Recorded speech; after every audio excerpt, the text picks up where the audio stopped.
জিয়াকুল সানোয়ার আদর্শ school and college কর্তৃক আয়োজিত একাদশ শ্রেণীর অনলাইন ক্লাসে সবাইকে স্বাগত জানাচ্ছি। আমি রিপন চক্রবর্তী, প্রভাষক, রাষ্ট্রবিজ্ঞান বিভাগ। আজকের বিষয় হচ্ছে পৌরনীতি ও সুশাসন। পাঠ শিরোনাম স্বাধীনতা রক্ষা কবচ। স্বাধীনতা অর্জন করা যেমন কঠিন, তেমনি স্বাধীনতা রক্ষা করা কঠিন। তাই আমরা আজকে জেনে নেব স্বাধীনতাকে কিভাবে আমরা রক্ষা করতে পারি, অর্থাৎ স্বাধীনতা রক্ষা কবচ গুলো।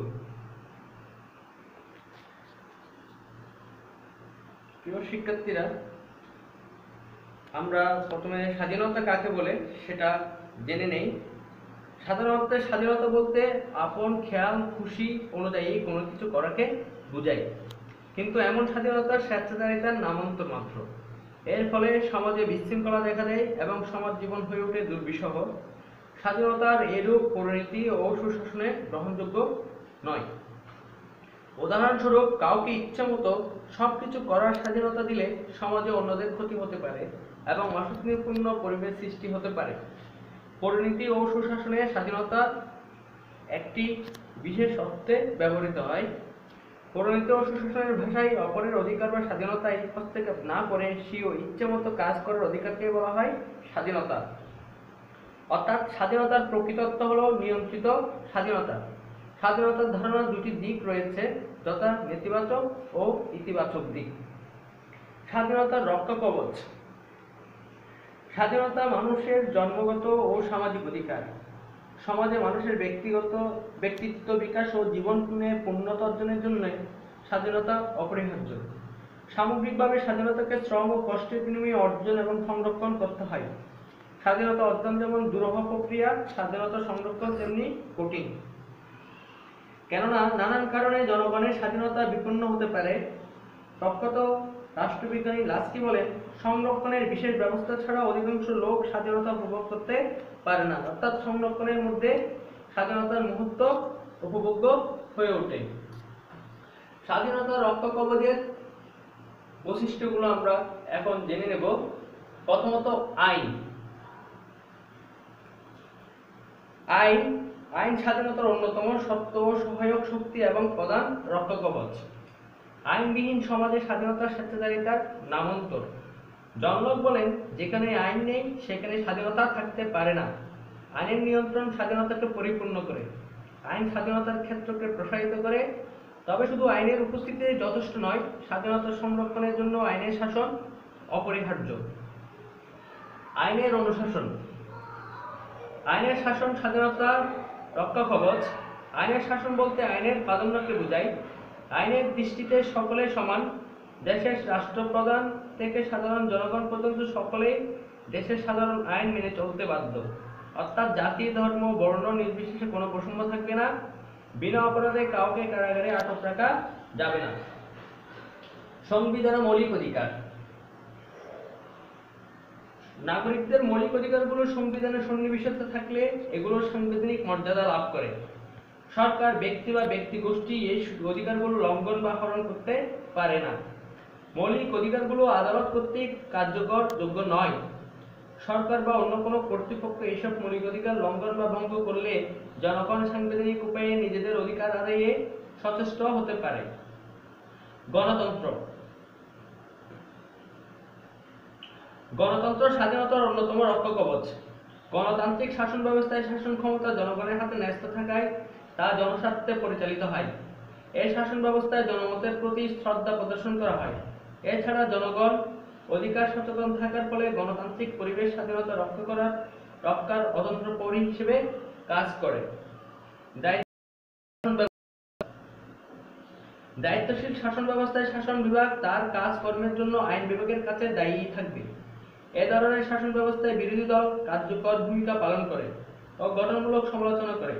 তাই সরকার জনগণের স্বাধীনতায় হস্তক্ষেপ করতে সাহস পায় না। ক্ষমতা স্বতন্ত্রীকরণ। ক্ষমতা স্বতন্ত্রীকরণ নাগরিক স্বাধীনতার উল্লেখযোগ্য রক্ষা কবচ। আইন বিভাগ, বিচার বিভাগ, শাসন বিভাগ যদি স্ব স্ব দায়িত্ব পালনের ক্ষেত্রে স্বাধীন থাকে, তবে কোনো বিভাগ স্বৈরাচারী হতে পারবে না। ফলে ব্যক্তি স্বাধীনতা রক্ষিত হবে। ক্ষমতা বিকেন্দ্রীকরণ। ক্ষমতা বিকেন্দ্রীকরণ বলতে সরকারের শাসন ক্ষমতা অতিমাত্রায় কেন্দ্রীভূত না করে তা বিভিন্ন পেশাগত গোষ্ঠী বা স্থানীয় সংস্থাগুলোর হাতে অর্পণ করাকে বোঝায়।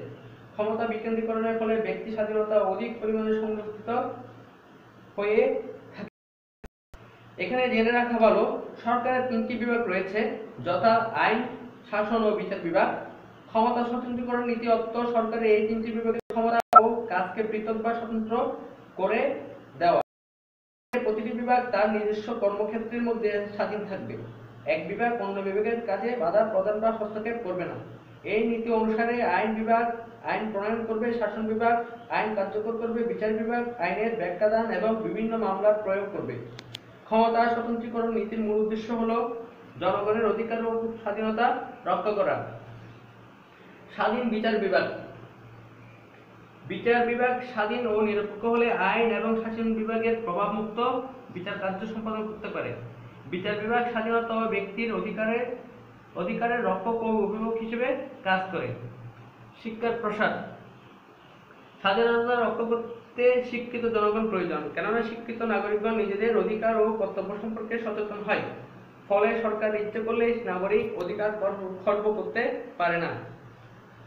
সরকার ও জনগণের মধ্যে সুসম্পর্ক। স্বাধীনতাকে উপভোগ করতে হলে সরকার ও জনগণের মধ্যে সুসম্পর্ক থাকা আবশ্যক। সরকার ও জনগণের মধ্যে সহযোগিতামূলক সম্পর্ক বজায় থাকলে সরকার জনস্বার্থ বিরোধী কোনো কাজ করতে পারে না। সরকার যদি জনগণের আশা আকাঙ্ক্ষা ও দাবি দাওয়ার প্রতি শ্রদ্ধাশীল হয় এবং জনগণ যদি সরকারের প্রতি আনুগত্যশীল হয়, তাহলে স্বাধীনতা রক্ষা করা সহজ হয়। গণমাধ্যমের স্বাধীনতা। সংবাদপত্র ও অন্যান্য গণমাধ্যম জনমত গঠনে সহায়তা করে। এই কারণে গণমাধ্যমের স্বাধীনতা একান্ত প্রয়োজন।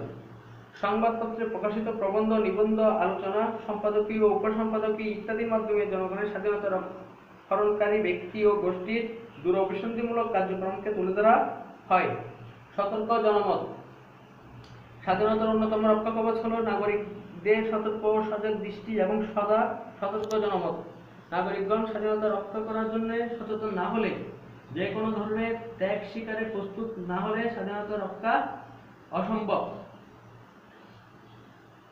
সৎ নেতৃত্ব। দেশের সৎ ও সুনিপুণ, দূরদৃষ্টিসম্পন্ন, সাহসী ও দৃঢ়চেতা নেতার উপস্থিতি জনগণের স্বাধীনতা রক্ষা কবচ হিসেবে কাজ করে। পরিশেষে বলা যায়, খণ্ডিতভাবে স্বাধীনতা উপলব্ধি অসম্ভব। সমাজের কোনো একটি অংশের স্বাধীনতার অসঙ্গতির ভিত্তিতে যথার্থ স্বাধীনতার পরিবেশ গড়ে উঠতে পারে না। সর্বোপরি স্বাধীনতা রক্ষার জন্য জনগণ সচেতন, সতর্ক ও সচেষ্ট না হলে নিছক আনুষ্ঠানিক পদ্ধতির মাধ্যমে স্বাধীনতার সংরক্ষণ সম্ভব নয়। তাই বলা যায়, স্বাধীনতা অর্জনের চেয়ে স্বাধীনতা রক্ষা করা কঠিন। তাই স্বাধীনতা রক্ষা করতে গেলে অবশ্যই স্বাধীনতা রক্ষা কবচগুলো আমাদেরকে যথাযথভাবে অনুসরণ করতে হবে। তাহলে আমরা স্বাধীনতার পূর্ণাঙ্গ স্বাদ উপলব্ধি করতে পারবো বা উপভোগ করতে পারবো। সবাইকে ধন্যবাদ।